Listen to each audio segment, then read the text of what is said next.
Bonsoir à tous, les titres de ce 20h. Les grandes lignes du programme du gouvernement ivoirien pour 2019 au cœur du séminaire gouvernemental qui s'est tenu aujourd'hui. Le président Alassane Ouattara ayant déclaré 2019 année du social avec une enveloppe de 727 milliards de francs CFA sur la période 2019-2020. L'Allemagne et la Côte d'Ivoire renforcent leur coopération dans le domaine agricole. La mise sur pied d'un centre d'innovation verte pour le secteur agroalimentaire en Côte d'Ivoire va être financé par l'Allemagne à hauteur de près de 13 milliards de nos francs pour l'encadrement des petits producteurs de cacao. Le système éducatif ivoirien veut promouvoir les compétences et aptitudes entrepreneuriales en milieu scolaire. Plus de 2000 établissements bénéficient d'un programme particulier.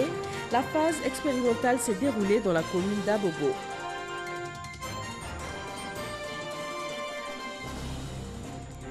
Le président français reconnaît l'opposant Juan Guaidó comme président en charge du Venezuela, la Grande-Bretagne et l'Espagne également, alors que l'ultimatum lancé par l'Union européenne à Nicolas Maduro pour organiser de nouvelles élections a pris fin dimanche à minuit. Bienvenue, merci de nous suivre ce lundi soir sur RTI 1. Le premier séminaire gouvernemental de l'année 2019 s'est tenu ce lundi au palais présidentiel d'Abidjan Plateau. L'équipe d'Amadou Gon Coulibaly a eu à définir les grandes lignes du programme d'action prioritaire 2019. Les ministres ont présenté leur programme d'action prioritaire sectoriel conformément au programme social 2019-2020 et aussi aux 5 grands axes définis par le chef de l'État. Alexis Ouedraogo. 8 heures ce lundi, l'équipe gouvernementale s'installe. L'heure est à la révision des notes pour certains. Le séminaire qui ouvre ses portes doit tracer le programme d'action prioritaire de l'année 2019, une année où le social se veut au cœur de tout. Le plan d'action prioritaire 2019, objet du présent séminaire, devra donc refléter les orientations du président de la République relatives à l'action sociale du gouvernement. À travers le présent exercice, il s'agit d'examiner les plans d'action sectoriels pour l'année 2019 afin de faire ressortir les activités à réaliser en cohérence avec le PAP 2017-2020 du gouvernement adopté le 11 avril 2017. Sur les actions prioritaires, s'adossent les textes de réforme qui doivent être engagés en vue de renforcer l'action publique. L'équipe gouvernementale est solidairement responsable de ces résultats.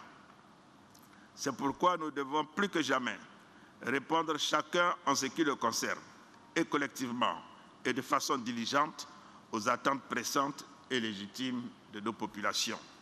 Un autre enjeu majeur de l'action gouvernementale en 2019 sera le maintien de la rigueur dans la gestion des finances publiques en vue de contenir le déficit budgétaire dans la limite communautaire de 3%, conformément au programme économique et financier avec le Fonds monétaire international.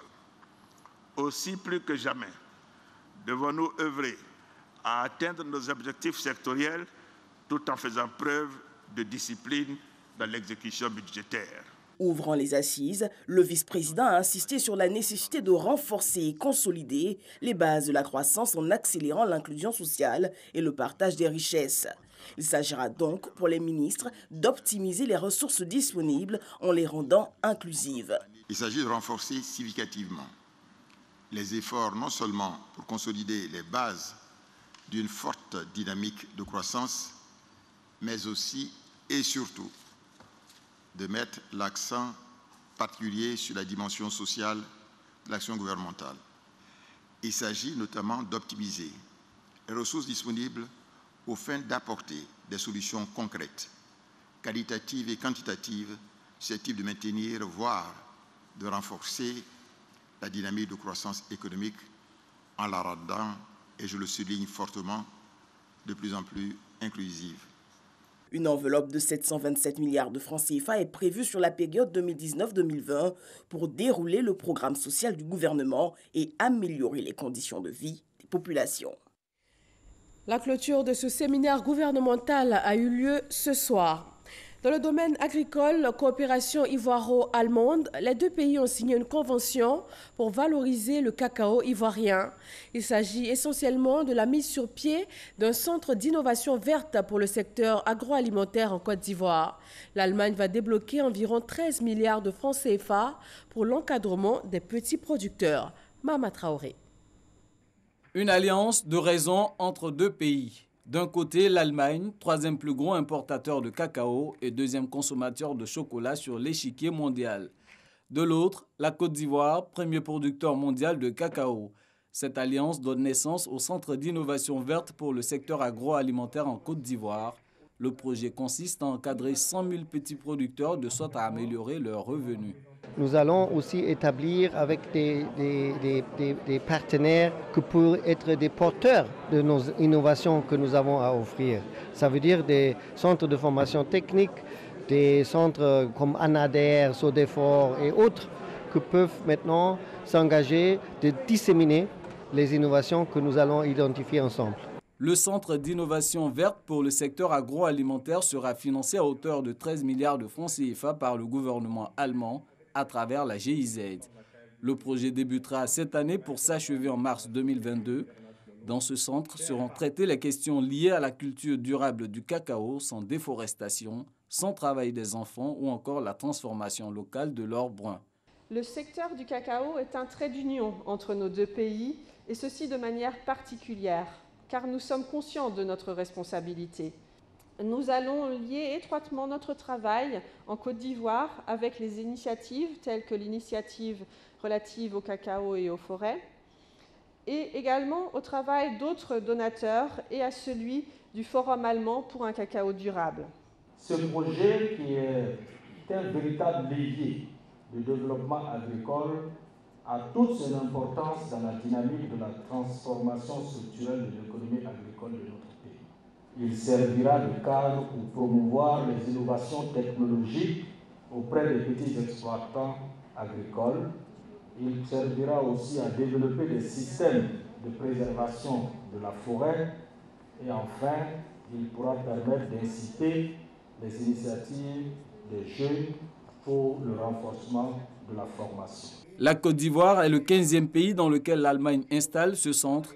Les discussions entre les deux pays ont été entamées en 2017 lors du SARA, Salon international de l'agriculture et des ressources animales, dont l'édition 2019 verra la participation d'une délégation officielle de la République fédérale d'Allemagne. La gestion des questions de foncier urbain ou rural en Côte d'Ivoire est assez complexe. Le ministère de la Construction et de l'Urbanisme se lance alors dans la simplification des procédures, avec notamment le processus de délivrance des actes administratifs ou encore la sécurisation de l'information foncière. Noël Niagno. Un identifiant unique des parcelles foncières en Côte d'Ivoire sur toute l'étendue du territoire national.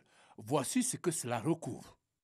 L'identifiant unique, c'est un numéro qu'on donne à la parcelle comme son nom pour pouvoir retrouver la parcelle. Quand vous avez une voiture, dès lors que vous voyez la plaque d'immatriculation, vous avez beaucoup d'informations sur la voiture. C'est la même chose qu'on veut faire pour les parcelles. Comment donner forme et contenu à cet identifiant unique des parcelles foncières et contribuer à l'harmonisation et à l'optimisation de la gestion foncière en Côte d'Ivoire? Une cinquantaine d'acteurs de la chaîne foncière réfléchissent à la question sur 72 heures. Toutefois, une équivoque est à lever. Chaque administration a sa manière de nommer la parcelle. Je prends par exemple un lot, ça se traite d'abord au ministère de la Construction. Après le ministère de la Construction, ça va au ministère en charge du budget. Et du ministère en charge du budget, ça revient au ministère de la Construction. Quand ça sort et que ça va au ministère en charge du budget, c'est-à-dire à la DGI, au cadastre, la conservation foncière, le système peut démarrer, mais il y a toujours le fait que ce qui a été nommé, identifié auparavant, ça suit la même parcelle. Avantage du nouvel outil au service de la chaîne foncière, le gain de temps. Aujourd'hui, avec ce dispositif, ce identifiant unique, c'est des délais qui seront réduits de manière drastique. Après tout ce qui sera mis en œuvre, je crois qu'on sera autour d'un mois pour la délivrance d'un ACT. gain de temps, mais aussi gage d'une meilleure interaction avec l'administration pour l'usager. Le système éducatif ivoirien veut promouvoir les compétences et attitudes entrepreneuriales en milieu scolaire. Plus de 2000 établissements bénéficient d'un programme particulier. La phase expérimentale s'est déroulée dans la commune d'Abobo. Amadou Ouattara nous en fait le point. Une école maternelle dans un groupe scolaire dans la commune d'Abobo. Des tout-petits visiblement captivés par une initiation à la peinture sur papier. Un peu plus loin, à l'école primaire et secondaire du même établissement, écoliers et lycéens apprennent à réparer des tablettes électroniques, à fixer un câble électrique de manière apparente. Quelques activités inscrites au programme d'appui à l'entrepreneuriat scolaire. Un projet exécuté par l'organisation non gouvernementale ONG Case de l'entrepreneuriat. Cela en partenariat avec le ministère de l'Éducation nationale. Pour cette première phase, plus de 2000 établissements scolaires sur l'ensemble du territoire national sont concernés. Il s'agit d'animer des cours de façon pratique par niveau d'études. Au niveau du primaire et préscolaire, nous allons apprendre aux enfants comment manipuler le pinceau, comment savoir faire le mélange et comment peindre un tableau comme si nous étions en train de peindre un mur. En ce qui concerne l'électronique, nous allons apprendre aux enfants à savoir démonter, remonter, savoir connaître une panne au niveau d'un appareil électronique. Cette promotion de l'entrepreneuriat en milieu scolaire qui vise à contribuer à l'insertion socio-économique ainsi qu'au perfectionnement intellectuel et professionnel de la jeunesse est bien appréciée par les acteurs du système éducatif. Cette activité permet à nos élèves d'avoir une autre corde. Ils commencent déjà à se familiariser avec d'autres métiers et ils sauront que si jamais ça ne va pas de l'autre côté, ils peuvent être plombiers, ils peuvent être menuisiers, ils peuvent être ferronniers. En tout cas, nous saluons cette initiative. Nous sommes en phase puisque ce sont nos partenaires. Donc nous allons travailler ensemble encore pour que la chose se fasse dans la globalité. Puisque nous avons 2500 écoles expérimentales. Transférer les compétences disciplinaires en compétences entrepreneuriales dans le cadre de la réalisation des projets. Donc c'est bon d'aller à l'école toujours, c'est bon d'aller jusqu'au bac, jusqu'au master, mais c'est encore mieux que l'enfant soit pratique, soit opérationnel. Les cours se font en fonction de l'emploi du temps. 1 à 2 heures de cours insérés dans les moments libres. Aujourd'hui, 4 février, le monde commémore la journée mondiale de lutte contre le cancer. En Côte d'Ivoire, le Centre national d'oncologie médicale et de radiothérapie Alassane Ouattara fait le point de la lutte engagée par l'État. Après 1 an d'existence, le centre a reçu plus de 1400 patients. Sephora Zegui. Nous ne sommes pas dans un centre hospitalier d'Europe, d'Amérique ou encore du Maroc. Nous sommes au Centre national d'oncologie médicale et de radiothérapie Alassane Ouattara d'Abidjan. Au bout d'1 an d'existence, ce sont 1404 nouveaux patients qui ont été enregistrés, 4479 consultations effectuées et 298 patients en traitement par radiothérapie. Il est donc important pour la directrice de ce centre de faire un point sur l'engagement du gouvernement ivoirien dans la lutte contre cette maladie silencieuse. Le cancer est un problème de santé publique comme partout ailleurs. Mais ce que nous avons voulu faire passer comme message aujourd'hui, c'est que face à cette situation du cancer, la lutte contre le cancer avance en Côte d'Ivoire par la volonté de nos autorités. Aujourd'hui, le cancer n'est plus forcément fatal. Le cancer n'est pas forcément lié à la mort. Et ce message-là, nous voulons être reconnaissants parce que nos autorités qui l'ont entendu ont décidé de mettre les choses à disposition de la population pour que pour la population ivoirienne aussi, le cancer, à l'image des autres pays, ne soit plus un drame, mais aussi une maladie chronique en Côte d'Ivoire. Face à ce véritable problème de santé publique, la volonté politique de l'État de Côte d'Ivoire s'est manifestée par plusieurs autres actions après la création de ce centre ultramoderne.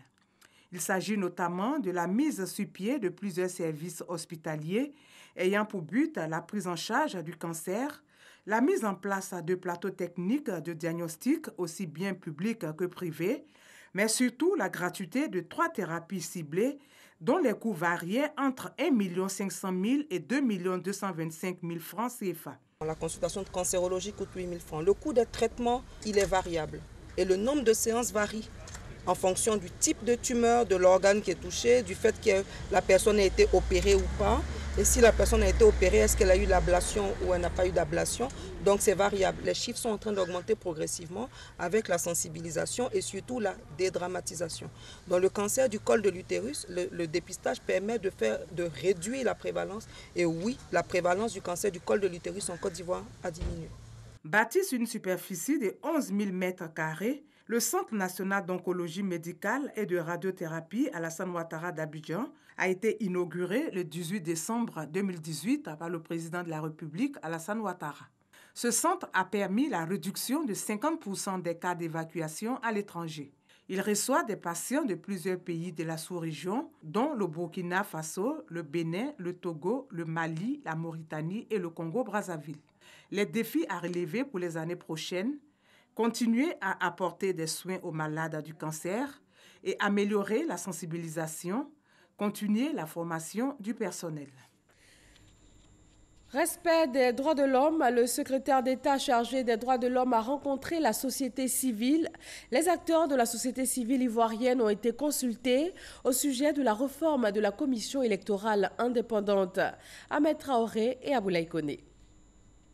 La secrétaire d'État chargée des droits de l'homme échange avec les membres de la société civile, ce dans le cadre du dialogue politique initié par le gouvernement. Au cours de cette rencontre, 2 points étaient à l'ordre du jour. Faire des propositions dans un délai de 2 semaines pour la réforme de la CEI, Commission électorale indépendante, outre sensibiliser les populations pour l'obtention des élections crédibles et apaisées. La société civile, dans son entièreté, doit s'entendre et saisir cette opportunité pour faire des propositions constructives et pour aboutir à des résultats efficients pour l'intérêt supérieur de la nation. Ça veut dire quoi? Il leur a été rappelé que selon l'arrêt de la Cour africaine des droits de l'homme, la réforme devait se faire sur la composition des membres de la commission électorale indépendante. Se félicitant de cette rencontre, les organisations de la société civile ont assuré jouer pleinement leur rôle. Nous allons nous regrouper pour expliquer à ceux qui ne l'ont pas compris tous les textes de loi qui vont régir cette recomposition de la CEI. Il est très important pour nous que les populations s'approprient ce qu'on appelle la justice électorale. Donc on va leur expliquer. On va leur expliquer comment voter, pourquoi voter et surtout les principes de la non-violence. La secrétaire d'État chargée des droits de l'homme a toutefois assuré que des dispositions sont prises afin de permettre aux membres de cette société civile de jouer pleinement le rôle qui leur est assigné par l'État de Côte d'Ivoire. Direction le sud-ouest de la Côte d'Ivoire, à San Pedro, le nouveau maire a été installé. Félix Anoblé s'est engagé à œuvrer pour le développement de cette ville créée par le président Félix Houphouët-Boigny. Sam Kona.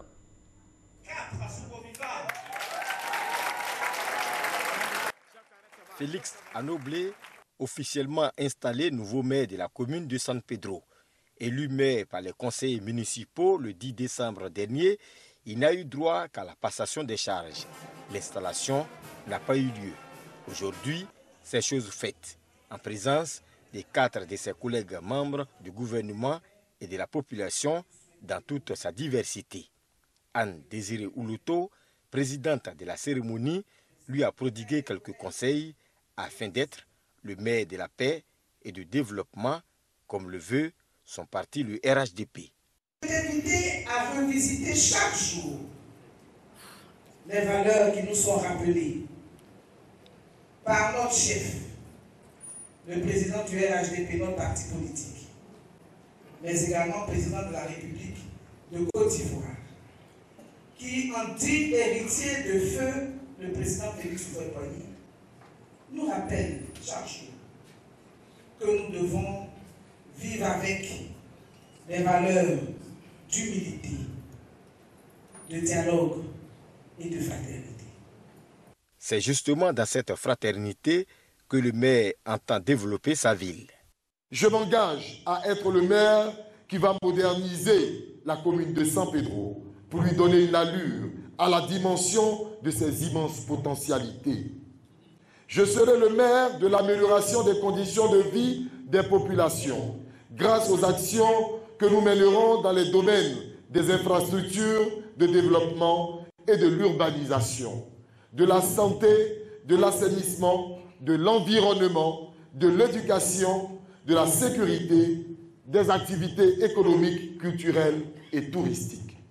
Un meeting animé par la ministre Kandia Kamara pour dire merci aux populations, surtout aux militants du Rassemblement des oufouettistes pour la démocratie et la paix, pour leur engagement, pour le vivre ensemble. Nous sommes venus leur dire que le président de la République, son Excellence Alassane Ouattara, qui est en même temps le président du RHDP, demande aux populations de San Pedro de se donner la main pour soutenir leur nouveau maire dans des actions de développement. Parce que ne dit-on pas que l'union fait la force.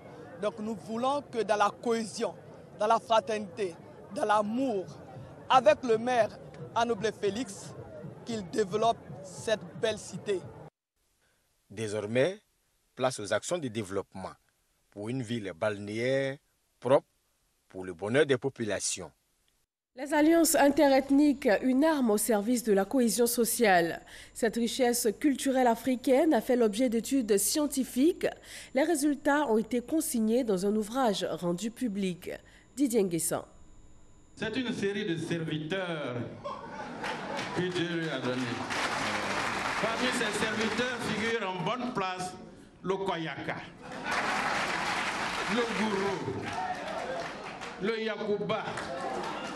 Tout cela, toute cette cuvée a été donnée au Senufo pour le servir. Des pics lancés à l'endroit de ses alliés. Le décor est planté pour que s'exprime le Sanaguya, expression malinquée désignant les alliances interethniques et parentées à plaisanterie. C'était à l'occasion de la dédicace de l'ouvrage Sanaguya et processus électoral en Côte d'Ivoire, apport, leçons et méditation. Cet ouvrage est une contribution collective, dis-je, d'universitaires africains. Je me réjouis d'en avoir assuré la coordination scientifique. Il comprend 351 pages avec 27 contributions. On y lira avec délectation le Sanaguya sous des aspects ludiques, avec les plaisanteries qui en font un élément pour briser les barrières entre groupes ethniques alliés. Il en est ainsi des Koyaka et de leurs premiers enfants, les Senufo, entre autres. On y comprendra alors que l'allié est le seul à nous défaire du fardeau qui nous accable. De là, la fonction cathartique du Sanaguya, une valeur que nous devons défendre. Fruit de l'ONG Sanaguya et du groupe de recherche en analyse et théorie littéraire Gratel, l'ouvrage rassemble les actes du colloque du même nom tenu à l'université Félix Houphouët-Boigny en septembre 2015. Il présente le Sanaguya comme un outil permettant de prévenir et de gérer les conflits, garantissant ainsi la cohésion sociale. Nos cultures orales contiennent encore des vestiges susceptibles de nous amener à la cohésion sociale sans que un gourou ne prenne un couteau contre un malinké, sans qu'un Dan ne prenne le couteau contre un Yakuba ou un Senufo, parce que nos sociétés ont déjà élaboré des formes de régulation de tout ce qui est problème intrasociétaire. L'ONG Sanaguya milite pour l'émergence d'une culture de la paix sur le continent. Son fondateur a dédicacé une centaine de livres. Ce lundi 4 février, la Direction générale du Trésor et de la comptabilité publique a rendu honneur au drapeau national. Cette traditionnelle cérémonie mensuelle de montée du drapeau appelle au civisme et au respect des symboles de la République. Amadou Ouattara. Immeuble Sogefia, dans la commune du Plateau. L'esplanade de l'agence comptable des créances contentieuses accueille une cérémonie d'honneur au drapeau. Elle est organisée par la Direction générale du Trésor et de la comptabilité publique. C'est une tradition chaque premier lundi du mois. La montée du drapeau orange, blanc et vert sous fond musical de l'hymne national de Côte d'Ivoire, interprété par l'harmonie municipale de la commune du Plateau. Cette montée du drapeau mobilise forces de l'ordre et agents de l'administration publique. Le directeur général du Trésor et de la comptabilité publique est revenu sur le sens de cette cérémonie d'appel à la citoyenneté. Il invite le personnel à faire de l'union, la discipline et le travail un engagement. Le groupe a toujours été plus fort que le plus fort du groupe. Donc nous devons être unis pour relever les défis qui sont les nôtres. Nous devons être disciplinés parce que sans la discipline, si chacun se met à faire ce qu'il veut, il n'y a pas de performance. Donc soyons disciplinés. Respectons la hiérarchie, de même que la hiérarchie doit respecter les collaborateurs. Nous devons adorer le travail. Travailler, ça ne veut pas dire venir à 7h30, aller à 20h. Mais c'est ajouter une plus-value à ce qu'on a l'habitude de faire. Autre temps fort de cette cérémonie d'honneur au drapeau, la passation du flambeau entre la trésorerie générale d'Abidjan Centre, TEGAC, et la direction des études, des méthodes et de l'organisation DEMO.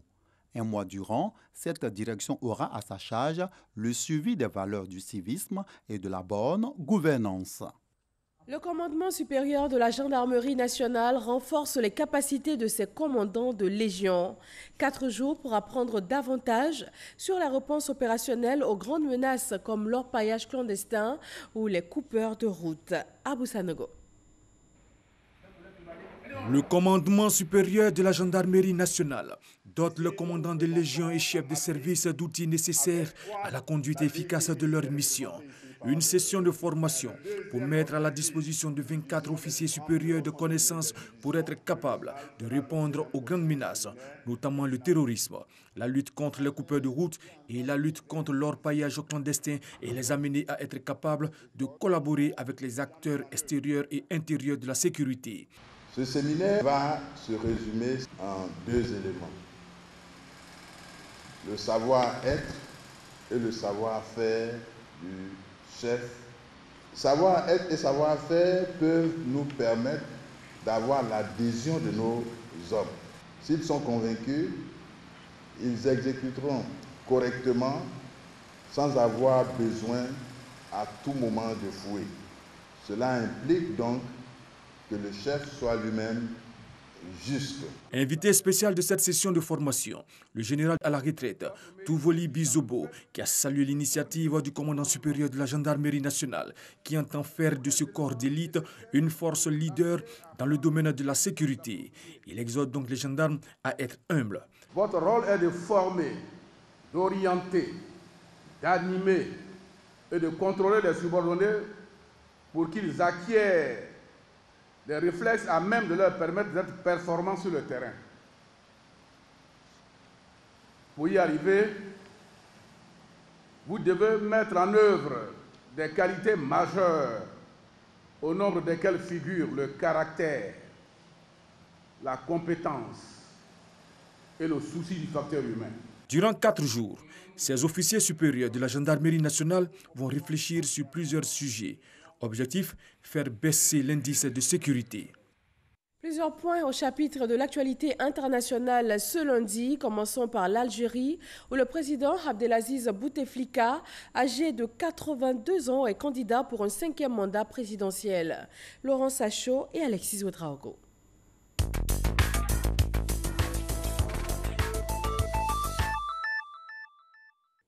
En Algérie, les 4 partis de la coalition au pouvoir ont apporté leur soutien officiel à une candidature du président Abdelaziz Bouteflika, une candidature qui fera office d'un 5e mandat à l'occasion du scrutin du 18 avril prochain.